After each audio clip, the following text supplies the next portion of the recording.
Hey guys, Abel here, back with another video. And in today's video, I am going to discuss a couple of things. For one, I am going to discuss my own approach to training at the moment, basically my current training program, which is going to be weird because the point of the video in part is that I actually have no training program. I still train every day. I still take training, I would say, seriously, maybe not the most seriously that I've ever taken it, but I still have the ambition to grow. In fact, I just did a year of back specialization and to a lesser extent arm specialization. That is not something that you do unless you take training very seriously and you still believe that you can improve. There are just certain things that I am just not willing to do in the gym anymore. And one of those things is sitting around waiting for equipment to free up. That is something that I have not done for well over a year now. And to be honest, it's also not something that I can foresee myself doing maybe ever again. And so as a result of that, my training is actually very random. So earlier in a video, I joked about the fact that my training split is called the whatever equipment is available in the gym split. So basically, one of my goals with this video is showing you how you could be doing something similar as well. Now, is this ideal? Pretty much no matter how intelligently you set it up, is this ideal? I would say no. However, there might be just times in your life when this is going to be the most feasible way for you to train consistently and to get the amount of training volume in that you need and to be able to succeed with your training in any way. Also, I actually do get questions a lot from clients that are basically centering around this issue. So what if I'm traveling and I cannot follow my regular routine because I just don't have the equipment there? What if something is just taken for a very long time? For example, it's a very common thing in gyms that there is only one squat rack or only one bench press station or preacher curl station or what have you.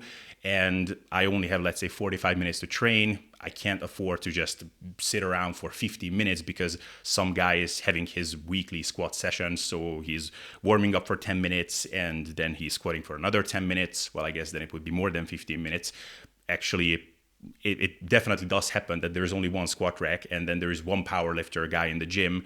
And on the day when he's coming to the gym, you're screwed. Basically, on that day, you're not going to be using that squat rack. So in these situations, what do I do? Do I just skip squats? And if so, what do I do? Do I put them on the next training day? Is that okay? Is it not okay? I get a lot of questions like this.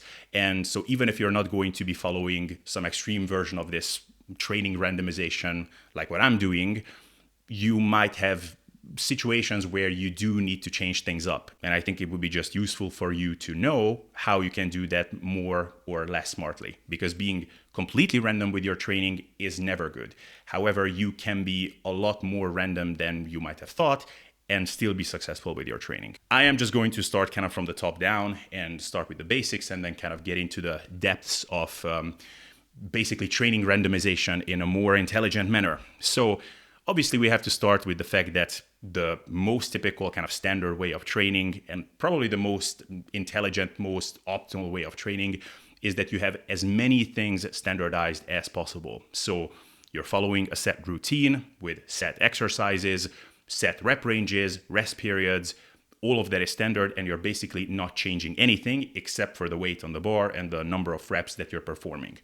That is really arguably the best way to do things, simply because the more things are standardized, the more you can control for things, and also the more you can actually track things. That is why even in scientific studies, the number one thing that a peer reviewer is going to look at when they see a new study is seeing how well things were standardized for. For example, a diet study, which is not controlling for calories, is basically useless because, okay, you lost weight on a low-carb diet, but was that because of the low carbs or was it because of lower calories? So calories needed to be standardized for. If you want to see if you got stronger, obviously it's going to be difficult if you're doing something completely different all the time because, okay, I mean, you're lifting a given amount of weight, but it's a different exercise and the order of the exercise is different. If you're resting longer one time and much shorter another time, I mean, did you really improve or you just rested longer so you were fresher? Maybe you could have done the same thing the last time as well, but you just didn't rest enough. So yes, standardization is basically always going to be a net positive for tracking your progress. On that note, it's kind of a side note, but I think it's important. And so much so that even my partner arrived to assist me here. So how important is tracking? Because this is something that I often talk about, that the more you can track things, the better. But how much is that really the case? I would say that just like with so many things in training, it's the intermediate lifter who is going to benefit the most from strict tracking and meticulous tracking. And they're also going to be the ones for whom the lack of tracking is going to be potentially the most detrimental. The reason for that is that they are in a stage or at a stage of their training journey where progress is difficult enough so that it's not the case that anything works anymore. But at the same time, they can still make enough progress to where certain strategies are actually going to produce noticeable changes. So, how is a beginner different from that? Well, for them, progress is still coming so easily that even if they don't track anything, probably if they just go to the gym and work hard enough, things are going to happen. At the same time, for like a very highly advanced elite lifter, on the one hand, of course, tracking is going to be important because the changes are so small, the improvements are so small at that point that if they are not tracking very meticulously, then, how can they possibly pick up on anything? On the other hand, they probably have a really great deal of insight and intuition regarding their own body, their recovery curves, what they respond best and worst to. So even if they are kind of just going there and they are just doing their thing without tracking, probably they are going to be doing the right things more or less. And over time, over a very long period of time, if there are going to be changes still, they're going to happen regardless. At least one could make that argument. Probably it's not true for everyone. However, for intermediate lifters, I would say that tracking is very important. So for that reason, the standard approach where everything is standardized, everything is set, and you're not changing anything unless you have a very good reason to do so, probably that's going to be the best way forward. Now, there are several things that you could be potentially flexible within your training and that you could be changing up from time to time. Some of these things are going to have a bigger or smaller impact on the outcome of your training. So it's more or less advisable to not mess with that and not change it up unless you have a very good reason to do so. And some of these you can be actually fairly flexible with. So let's go through some of these. The first thing is rest periods. So all else being equal, would it be great if rest periods were always the same? I guess, yeah, that would be the best, simply because if that is quantified and tracked and kept standard, then your progress is definitely not going to be confounded by just resting more or less. On the other hand, one could actually make the argument that auto-regulating this to an extent and just allowing yourself to rest for as long as you need to so that you actually feel ready to perform again is going to be better, simply because the amount of time that you need to rest between sets is not going to be the same from session to session. Like there might be days when you recover really fast, and on those days you just don't need as much rest, whereas on other days you do. So like even if you keep things completely standard and you rest the same amount, let's say 3 minutes between sets of bicep curls might be excessive on some days because your recovery is just so good on that day, whereas on other days it might be not enough even. So maybe there is even an argument to be made for randomizing that to an extent, or at least auto-regulating that. The caveat here is that you need a bit of time until you really get a feel for how much rest you need. Some people just habitually tend to rest a little bit too little, especially those that tend to have really good cardiovascular conditioning, like they are never out of breath. So they feel like, okay, I'm ready to go again, but muscularly you might not have rested long enough. Whereas for some other people, like they might always be resting excessively because, I don't know, maybe they're just lazy. Some people just like to sit around a bit too much. I'm actually one of those people. My cardio conditioning is not amazing, but on bicep curls, I still not get out of breath. And I don't know, I just like to sit around and stare out of my head. Maybe I'm just watching the chicks or the guys too much. So that's an issue. I sometimes need to catch myself and say like, okay, you're actually ready to go again. Don't waste time. So you kind of got to get a feel for this, but once you have that and once you kind of know how much rest you need, you can really auto-regulate that to a great extent. The next thing would be rep ranges. So is it okay to sometimes lift for lower reps, sometimes for higher reps? I would say that this can be completely okay, but this is something to be used with caution, and you need quite a bit of experience for this. You also need some common sense for this. So you can only change things up so much until basically you're doing the same thing as someone who is program hopping. So if one day you're lifting in the 6 to 8 rep range, and then another day in the 12 to 15 rep range, and then another one in the whatever 7 to 10 rep range, and then 20 to 30, I mean, how are you planning on adapting to anything? I mean, we are talking about the skill element of lifting, but it doesn't just apply to exercises. It's a different skill to lift something in the 20 to 30 rep range or the 6 to 8 rep range. Now, that's an extreme example. I don't think people actually do that in practice, but even the 6 to 8 versus 10 to 12 rep target. I mean, on a bench press, for example, that's quite different. So if you want to be tracking your performance with lower rep target, like, you at the very least need to lifting in those lower rep targets frequently enough so that you actually get to practice lifting with those rep targets. So you cannot randomize this too much, and probably it's good to stick with at least a set rotation of rep targets. So it could be that in one session you're lifting in the 6 to 8 rep range, and then in the other session you're lifting in the 10 to 12 rep range, and then you're returning once again to the 6 to 8. So having a rotation like that could be okay, but freestyling it, I would not recommend that. Another example that some people might be inclined to freestyle a bit because it seems like a not super important factor would be execution, or say the tempo of your lifts. So maybe you could feel inclined to one day lift very explosively and with a performance-oriented kind of mindset, whereas on another day you might be using this very slow kind of mind-muscle connection-y execution. I would say that unless you have a very good reason to do this, like an injury could be that, I wouldn't recommend this, because once again, you need to get some practice so that you don't need to learn a new skill every time you go to the gym. So I would say you should have a set technique that is safe for you, that is fitting your body, your structure and anatomy well, and you should stick with that. And if you have something that is changing the game, like an injury, then okay, you might be changing things up. And then as the final thing, we have something that you can change up, and that is your exercises. And I think when you're talking about changing things up or being random with your training, that's what most people are thinking of. The reason we didn't start here is because I wanted to illustrate that there are actually other things that you could be flexible with. So let's just ask a very direct question. We talked about auto-regulating your rest periods. Like, sometimes you need more rest, sometimes less rest. Is it okay to do the same thing with your exercise selection? Well, the thing is that when it comes to exercises, they will have a really big impact on your training outcome in various ways. The exercises that you regularly do, you get better at those exercises. So you find better, kind of smoother, more fitting ways of executing a lift.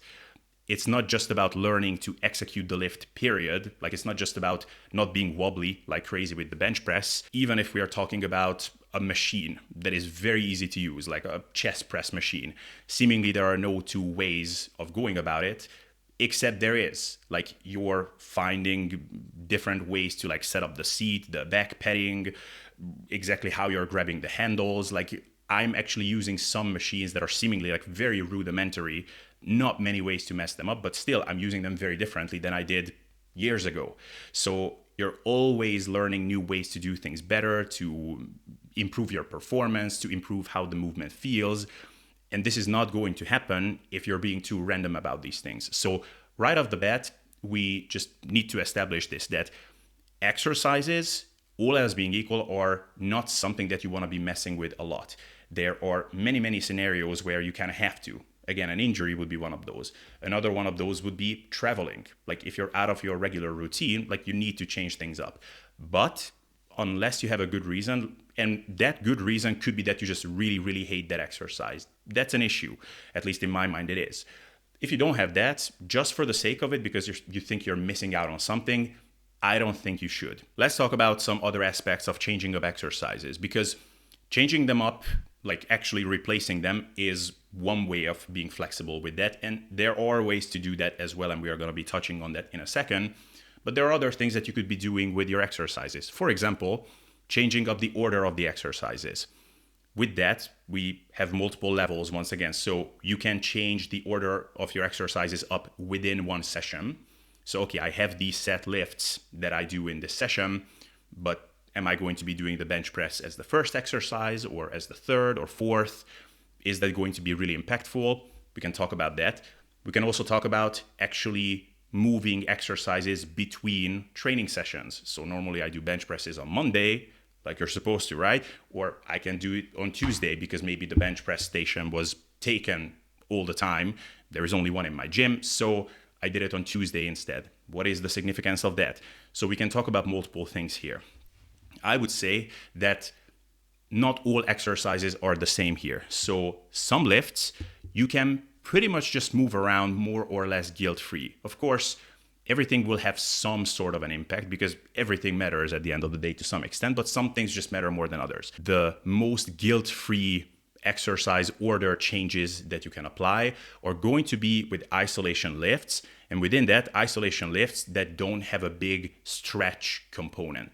So for example, a lateral raise, a dumbbell lateral raise to be more specific, that would be an example of an exercise that is not going to be moving a ton of muscle mass on your body, so it's not going to be super fatiguing, and it's also not hitting a muscle at very long lengths where it could be inflicting the most amount of muscle damage, induce soreness, and just acutely make your muscles really tired that you're using. Of course, it's going to have an acute impact on that muscle. So for example, if you put a lateral raise before an overhead press, whereas so far it was after, that would acutely impact your overhead press performance. So in that sense, of course, it does have an impact. But I would say that that would be more or less the only thing that it could impact. If you did a bench press afterwards, it would have relatively minimal impact. It would have some, but it might not be measurable because, yeah, the lateral delts or side delts, medial delts, whatever, are involved in the bench press, but not to a great extent. On anything else, it would have even less. Like if you do a pull down or a squat or a deadlift variation after a lateral raise set, even a really hard lateral raise set with dumbbells, just probably won't be even measurable or detectable in any way, even if it does have an impact. Something like a concentration curl, where basically there is only tension on the biceps at the very top. In the bottom, there is none or minimal. Yes, it's going to impact things if you're doing a pulling movement afterwards, like right after especially. Yes, then you're going to notice the concentration curls impact on those movements, but that's pretty much the only thing. If you're doing any kind of press afterwards or you're doing any kind of lower body movement, those concentration curls are not going to have any impact. And then it's even more so true for like moving them around between sessions. So if you do concentration curls on Tuesday instead of on Monday, that has basically zero significance. Then, one level after that would be isolation lifts. So still not super fatiguing, but they are actually training the muscles at longer lengths. So a preacher curl, for example, or some like overhead tricep extension, which is stretching the muscle more, there's going to be more muscle damage. It's going to acutely fatigue the muscle more. A great deal of stretch with a decent amount of weight. It's going to take a little bit longer recovery than a really good pump takes to dissipate. It's going to have more of an impact, but it's still not going to be terribly much. So for example, if you do an overhead tricep extension or a preacher curl in your session and you moved it from, let's say, 5th place in the order of exercises to 1st place, how much are things going to be impacted by them? I would say that it's going to be the same story. Exercises that are involving the same muscles, they are going to be impacted. If you are going to be moving them in between sessions, then you might be a little bit sore from them, and that could actually still impact things the next day. So that is just something to keep in mind. So for instance, if your bench press performance or barbell overhead performance is very important to you, and you did some tricep movement that is really stretching the triceps, and you're someone who tends to get sore easily, not just in the beginning of your training journey or in the beginning of your journey with that exercise until you're still fresh with that, but you tend to get consistently sore, which is relatively rare actually, but it actually does tend to happen to some people. Then if you moved your long muscle length dominant tricep movement to the day before that bench press, then yeah, it actually could be impacted because you're going to be a bit sore and the triceps are used on the bench press quite heavily. So there could be an influence there. Then another level past that would be compound upper body lifts, where basically it's going to be the same story as with these isolation lifts, except, well, they're compound lifts, so they're going to be hitting more muscles at once. So it's not just one or two exercises that could potentially be impacted by them, but it's multiple ones. And again, depending on the muscle length that you're training at, it could have some impact on exercises the following day. So for me, for example, on wide grip pull-ups, I mean, I don't think I've ever gotten sore from those. On some pull down variations that are really stretching out the lats, I have gotten sore. So if I'm moving them to a day where like something very important to me is coming on the following day, then that could be an issue because I'm going to be sore when I want to be doing that exercise that is a high priority for me. So that is just something to keep in mind. It's going to be a bit more tricky to manage than these isolation lifts because, again, more muscles are being hit at once. And for some people that are, once again, just tend to get sore really easily, I mean, you could be sore in a number of muscle groups. Like on a bench press, you might be actually sore in your delts, chest, and triceps. And then one step removed from this still, so the next level would be lower body compound lifts. And I would say that they are a level higher than the compound upper body lifts simply because they just tend to be a lot more fatiguing, kind of, you could call it systemically or at the very least cardiovascularly. So if you're moving these around within a session, that could have a huge impact. So on a day where I'm doing Romanian deadlifts, for example, any lift afterwards is going to be impacted at least in some ways. Maybe if I rested like a good half an hour afterwards, then it wouldn't be, but I mean, that's just not realistically an option. Any sort of compound lift that I'm doing after 2 or 3 sets of heavy Romanian deadlifts are going to be impacted to some extent, and probably even isolation lifts. So I will have to be pretty picky and choosy with which lifts I'm choosing to do other than the Romanian deadlift on a day when I'm doing Romanian deadlifts. Probably they are not going to be my highest priority exercises because they would be just impacted too much. Actually, that's why I've experimented with some clients and even with myself with putting these lifts later in the session if they have some high priority muscle groups. So for example, if for you arms are a high priority, then probably you want to be doing arm work before you would be doing Romanian deadlifts, even though, traditionally that's not how we would go about things. Actually, this is true of upper body lifts as well. So like normally we would be doing compound lifts, let's say on a pull day or upper body day of any kind. You would be doing chin-ups and whatever bench presses and all of these things before bicep curls and tricep extensions. Well, I mean, they are going to have an impact on subsequent lifts to some extent. So if your arms are of a really high priority, probably you want to be doing them before those. And then I would say that there is kind of a bonus category, or well, not really a bonus category, it's a very legit category. And that would be lifts that are very heavily taxing the lower back. So the lower back is sort of its own animal when it comes to recovery. And even if it isn't, it is definitely its own animal when it comes to the impact of really taxing the lower back when you shouldn't. Because, you can injure your pec or you can at least like pull something here. You can pull something in your quad, or maybe you can strain your knee a little bit. You can do a bunch of things like this, but you really need to be doing something really crazy, or you really need to get extremely unlucky for a pec niggle to really impact you for a long time. In practice, this means you need to tear your pec, right? A knee injury or something that just bothers you with your knee. Yeah, it's quite common in the gym, but for it to be something serious, like something really bad needs to happen. With the lower back, it's not like that. Like a completely random movement could actually impact you for months. And you need to get kind of unlucky for that, but not extremely unlucky. So with the lower back, you always need to be a little bit more careful. I always like to remind people that your lower back is not your side delts, okay? So you need to treat it with respect. So things that are really impacting the lower back, like deadlift variations, any kind of hip hinge, definitely lower back isolation work, like back extensions.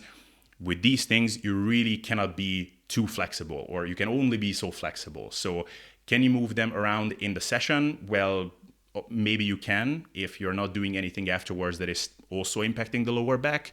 Can you move them around different sessions? Well, that's a tricky one. You really need to be making sure that there will be enough days afterwards when your lower back is not going to be used heavily. So that's kind of its own category in a way. And then maybe this is an actual bonus category that I'm going to be saying now. That is lifts that are not of high priority. Well, I would say for one, things that are really not high priority and you just don't care much about them, you can be pretty flexible with moving them around because, for one, you don't care much if your performance is going to be impacted on those lifts much at all. And I mean, if it's going to be impacting something else, odds are it's going to be also a muscle group or also an exercise that is involving that muscle group, and you're also not caring too much about those. So you can be pretty flexible with these. If it's a muscle group that is not of high priority at all, but is very highly taxing, i.e. something with the lower back, for example, then you can still be flexible, but you need to have some kind of a rule with how many days need to pass between two sessions, at the very least, that are both involving that muscle group or area of the body, once again, like the lower back. So basically, these would be the categories that I would distinguish between when it comes to exercises and the degree of flexibility that you can apply for kind of moving them around within a session or between sessions. So basically, with this basic overview, I want to present to you a couple of different levels when it comes to randomizing various aspects of your training. And I will just say a couple of words about which one could be appropriate for whom. So level one would be like, that's the kind of starting point where everything is standardized. So set routine, set exercises, set rep targets, all of that. I would say that level two after that would be having a set routine with set exercises, but changing up the order of exercises within the session. We kind of went through this. This can be appropriate. You just need to be watching out for certain things. But I would say that basically anybody can do this. If you're a beginner lifter who doesn't have like a great deal of intuition and just insight into how your body tends to tick, then just kind of memorize these things that I said in this video, and then you will be good to go. You can change things up within the session as far as the order is concerned. And you will learn things very quickly. Like you will probably quickly learn that, yeah, like a back squat or a deadlift is not something to like just randomly move around in the session, because it could have a pretty significant impact. Maybe you thought that it's a great idea to put deadlifts as your last exercise, and then you do it and then you feel like dying by the end of it, whereas earlier you weren't when it was your first exercise. You learned your lessons. So like these sorts of lessons tend to kind of get cemented in the heads pretty quickly. Next one would be, we also went through that you're also moving exercises between different sessions. This one, obviously, as I elaborated on it already, you just need to be a bit more cautious. In some ways, it could be a lesser deal to move one exercise from one day to the next, because it's not going to acutely impact anything in the here and now. On the other hand, muscle soreness is not something that presents itself in 5 minutes. So like if you were to get sore from some new chest movement, or not a new chest movement, just from a chest movement, it's not going to impact anything in the next exercise or in any exercise in today's session, but it might in tomorrow's session. So if you're moving things around between different days, you just, once again, really need to keep in mind the things that I said. Like, is it at long muscle lengths? Is it not? Do you have something tomorrow that is involving those muscle groups? And of course, like, are you someone who tends to get sore very easily? If you're used to all the exercises in your routine and you're like me, like you don't get sore from something unless it's a new lift, then probably you can actually be pretty flexible with this one as well. With the lower back, there are some special considerations, but other than that, you can actually move things around quite a bit. Of course, try to not be random with this. So move it around when it's kind of needed, or when some situation is really calling for it. If the powerlifter guy came to your gym and took up the one squat rack for an hour, then that's a good reason right there. Just for the sake of it, don't be too random. Also, like, it's annoying, but it's worth asking the magic question: how much do you have left here? Like, do you have like one set left? By the way, the answer is always yes. When someone is asking you, how much do you have here left? The answer is always one more set, right? Ask them that. Or is it half an hour? Because sometimes that happens as well. Then that's a good reason to move things around between sessions. Now, the next level after that would be, and now this sort of opens up a new avenue and kind of like a new level of randomization, that would be having a set routine. However, for each exercise or for several exercises, you have multiple options. A couple of months ago, I actually did that. So on one day, I was doing pulls, but only horizontal pulls. Like, that was just my setup. I was switching between two gyms at the time. In one of them, I had two rowing machines, chest-supported rowing machines that I really liked. In the other one, I didn't. When I was in the other one, then I set up a bench at the cable station, and I was doing these one-arm cable rows. I was also doing a one-arm cable row on the actual rowing station. I was bracing against my knee with one hand, and I was pulling with the other. So those were like two different options for 2 different days. If the chest-supported rowing machines were taken up in gym A, then sometimes I would be doing something else. Sometimes then I would be doing those cable row variants in those days as well. So I had little rotations or different options for multiple lifts. For chest press machines, there were some really cool plate loaded machines in one gym, but they weren't there in the other gym. Sometimes they were taken up, even if I was in the gym which had those machines. Then I did dumbbell work, like a low incline dumbbell bench press, which is a great exercise. And I like it a lot, maybe not as much as those machines. So that could be an alternative. So I had my set routine. And even though I randomized my exercise selection a bit, it was not fully randomized because I could only randomize it so much. It was like either this, or this that I could pick. And I also tried to be, so you can do this. I would say that this can be fine. However, the more you can have a set structure with this sort of rotation, the better it's going to be. So if you're alternating between two exercises, that's fine.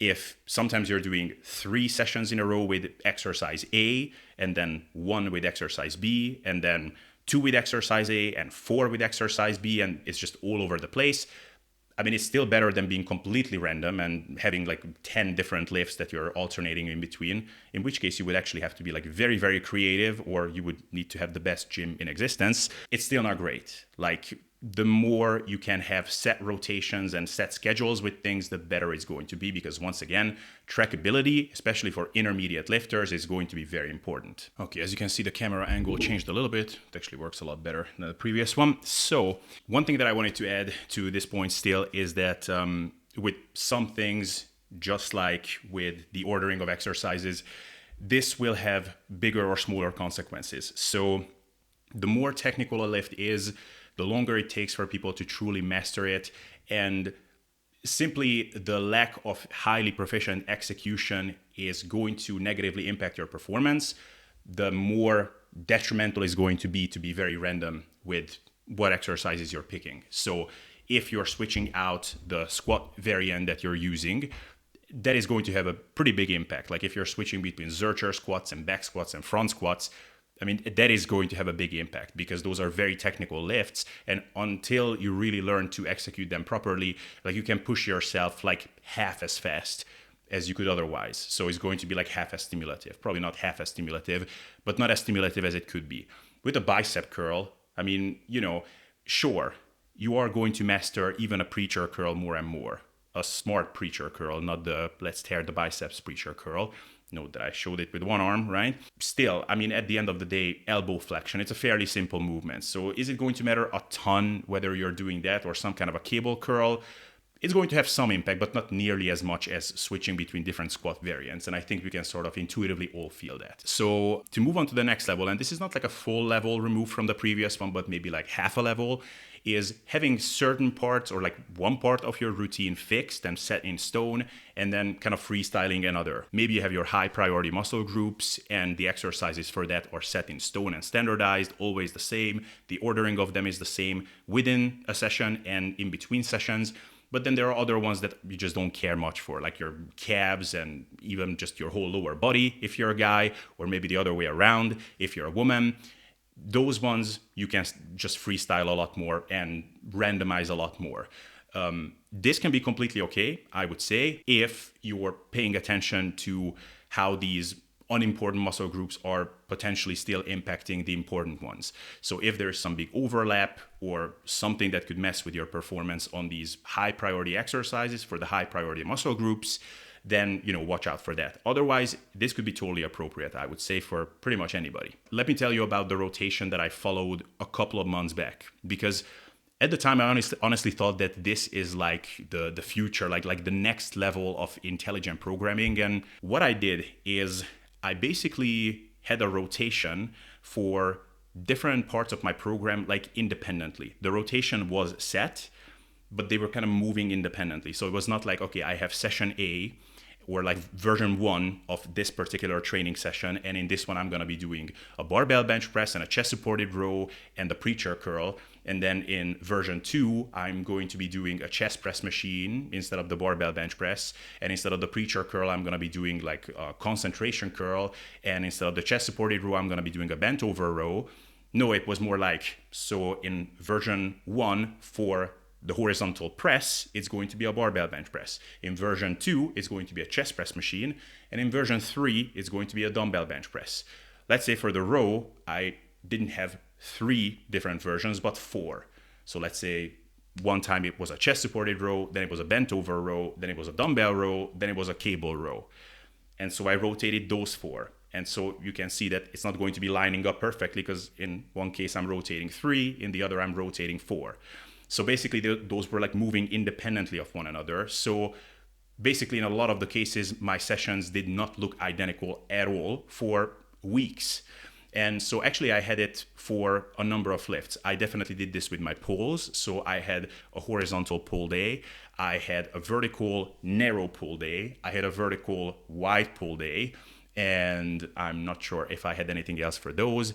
Then for presses, just generally, I was alternating between a horizontal press day and a vertical press day. And not only that, but it was not only horizontal and vertical, but I had different rotations for both the horizontal and the vertical presses. So in one session, I was doing a machine overhead press. In the other one, I was doing a completely upright bench dumbbell overhead press. And in the third one, I think I did a high incline dumbbell overhead press.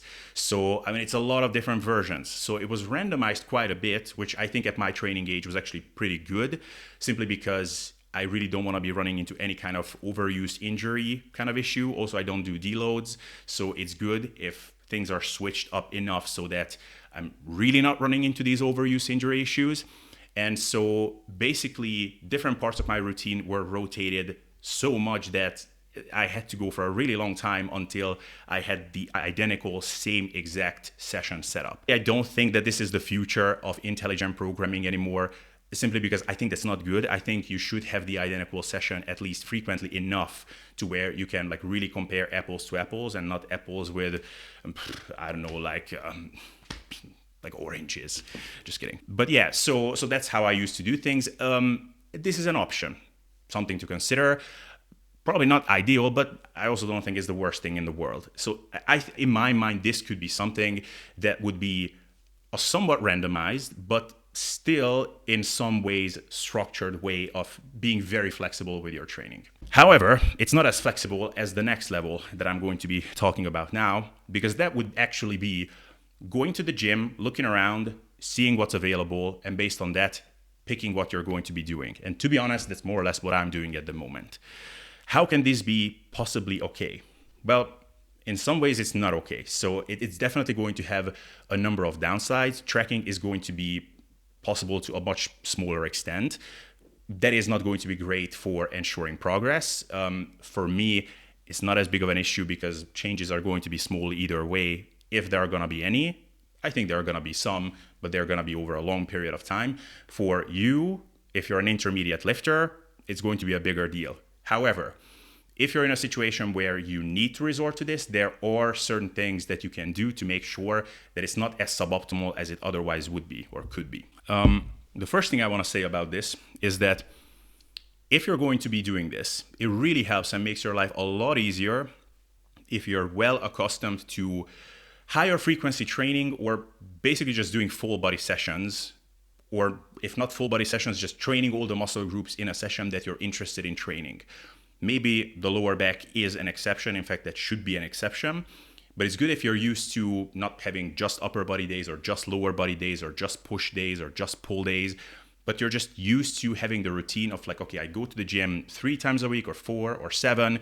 And then on each of those sessions, I'm basically training everything. If you're having that, that gives you a great deal of flexibility, because I mean, it's much, much harder to be very flexible or to have this kind of whatever is free in the gym sort of setup or approach to training if you're only doing pull exercises or you're only doing push exercises. I mean, you can do it, but I mean, it's not really like whatever pull machines are free in the gym.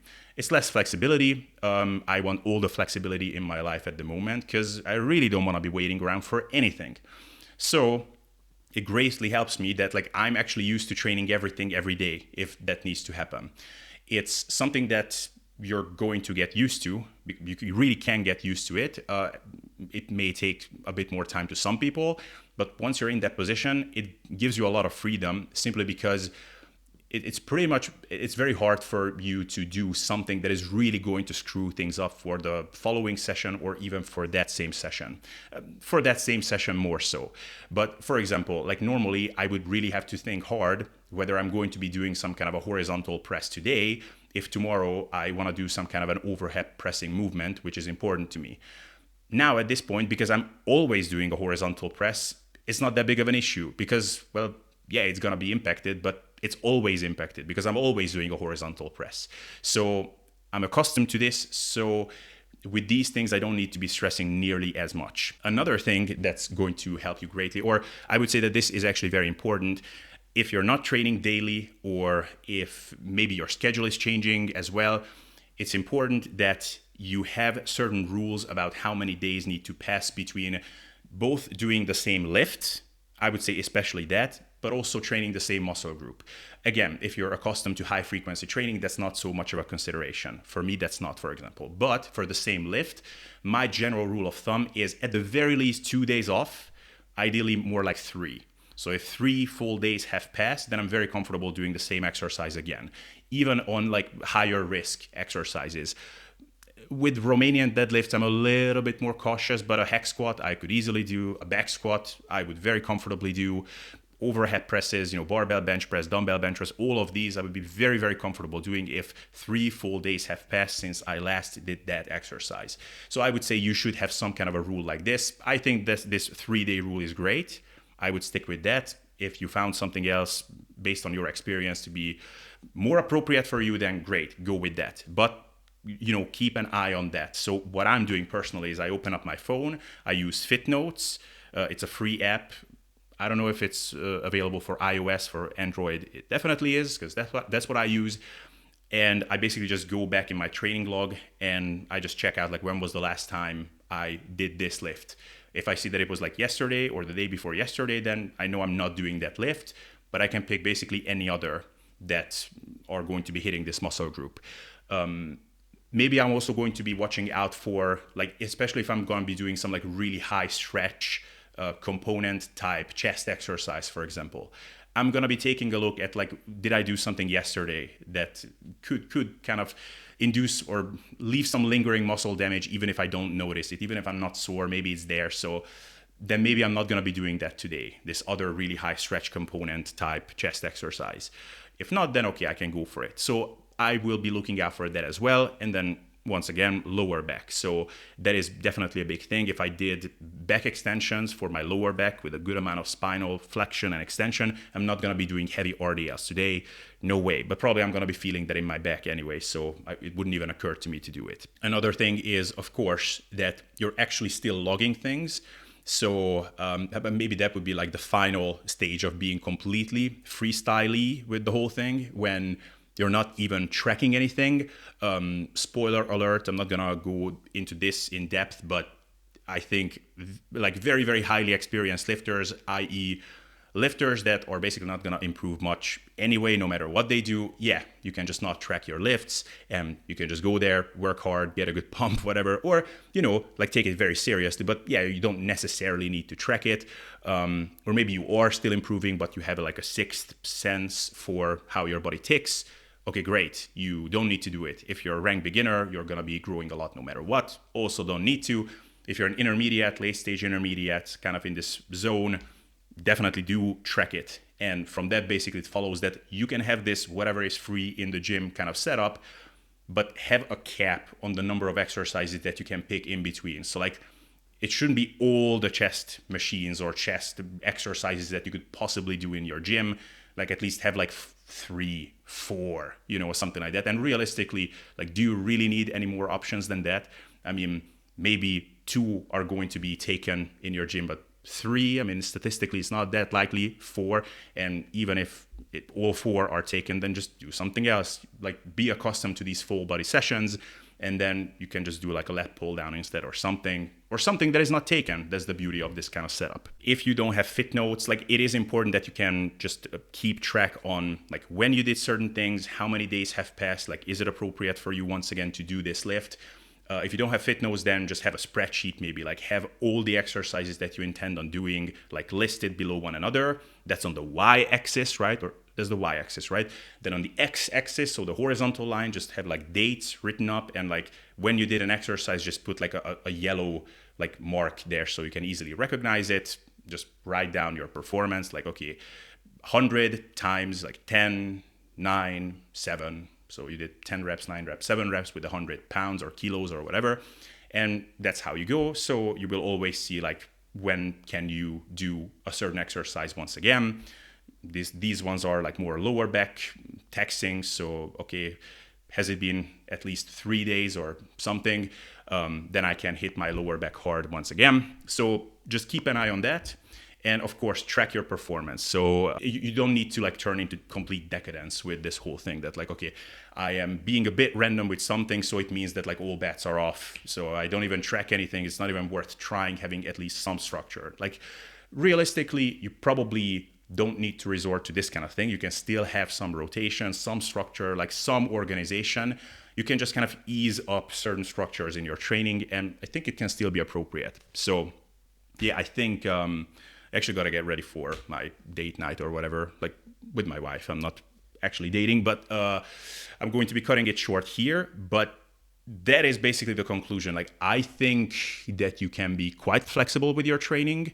The less you randomize, the better it's going to be. But if you need to, like, you can still basically get the best of both worlds, you know, within limits, of course.